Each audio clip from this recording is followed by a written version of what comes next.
আমরা যখন গোসানিমারি নতুন বয়স থেকে যখন মানে আলিপুরদুয়ার প্রধানমন্ত্রী সভার যখন গাড়ি নিয়ে আসি, আমার 4টে গাড়ি ছিল। দিনহাটায় আসার পরে পোস্ট অফিসের সামনে টিএমসির এখানে মানে একদল গুন্ডা বাহিনী এরা তৈরি হয়েছিল, লাঠি ছোটা হাতে ছিল। আমাদের প্রত্যেকটা গাড়ির উপর হামলা করার পরে বাস দিয়ে খোঁচা মারে। আর পুরা ছেলেপেলেদের গাড়ি থেকে নামায়া মানে পুরা মায়ের হাত কিল মানে ঘুষি লাথি দেওয়ার পর তারপরে আমি সমস্ত ছেলেপেলেদের নিয়ে যার যার মতন মানে রাস্তার একাধিক জায়গায় আমরা মানে ছুটে যাওয়ার পর তারপরে ওখান থেকে আমি কুচবিহার মানে দিনহাটা নার্সিংহোমে যাই। নার্সিংহোমের ওখানে গিয়ে সবাইকে ফোন করি, ওখান থেকে আমাকে সবাই ফোন করে কাছারির সামনে গিয়ে দাঁড়াই। কাছারির সামনে থেকে তারপর আবার ওই দিনহাটা চৌপতিতে গিয়ে যাওয়ার পরে ওখান থেকে লোকজন নিয়ে আমি আবার কুচবিহার পার্টি অফিসে আসি।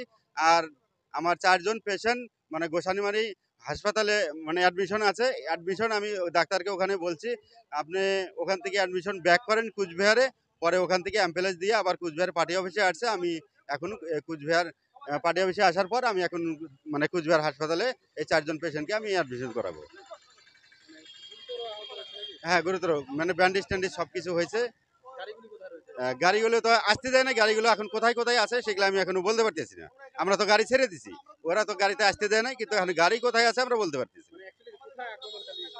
আক্রমণটা দিনহাটা পোস্ট অফিসের সামনে, মদন মোহন বাড়ির সামনে। ওখানে 4টে গাড়ি ছিল, পুলিশের গাড়ি ছিল পিছনে, কিন্তু পুলিশ আগায় নাই। না না, পুলিশ আগায় না।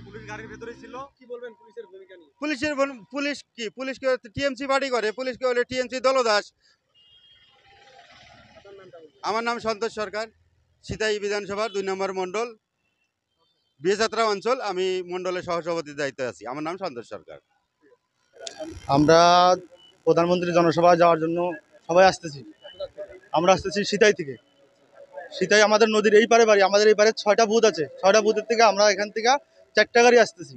4টা গাড়ি আসতে নিয়ে আমাদের দিনহাটা মদন মোহন বাড়ির সামনে আমাদের গাড়ির থেকে নামায়া মাথায় এখানে চট ঘুষি, এখানে বাড়ি, পিছনে বাড়ি, মানে প্রচণ্ড ব্যথা। আমরা অনেক লোককে মার দিচ্ছি। ওখানে গাড়ি একটা ভাঙচুর করছে। আমরা ওখানে ছিলাম টোটাল 60 জন। 60 জনের মধ্যে তো সবাইকে মারা নাই। আমি বুথ প্রেসিডেন্ট, আমার গায়ে ব্যাচ ছিল, আমাকে মারতে দিছে। যাদের যাদের ব্যাচ ছিল তাদের ছাড়াও সাধারণ মানুষকেও মার দিছে ওখানে। তারপরে আমরা এখানে ফোন করলাম পার্টি অফিসে, আমাদের দীপক দাকে ফোন করেছি। দীপক দা বললো তোমার পার্টি অফিসে আসো, কোথায় কী হচ্ছে ট্রিটমেন্ট হও, একটু ট্রিটমেন্ট হওয়ার পরে এখানে আসো। আমরা এখানে পার্টি অফিসে আসছি তার জন্য। এখন যারা আহত হয়েছে তারা কি কোথায় আছে? তারা এখন গোসানিমারিতে আছে, এখানেও আসবে। কুচবিহারে আসতে বলছে, কুচবিহারে আসবে এখন। আমার নাম শঙ্কর বৈরাগী।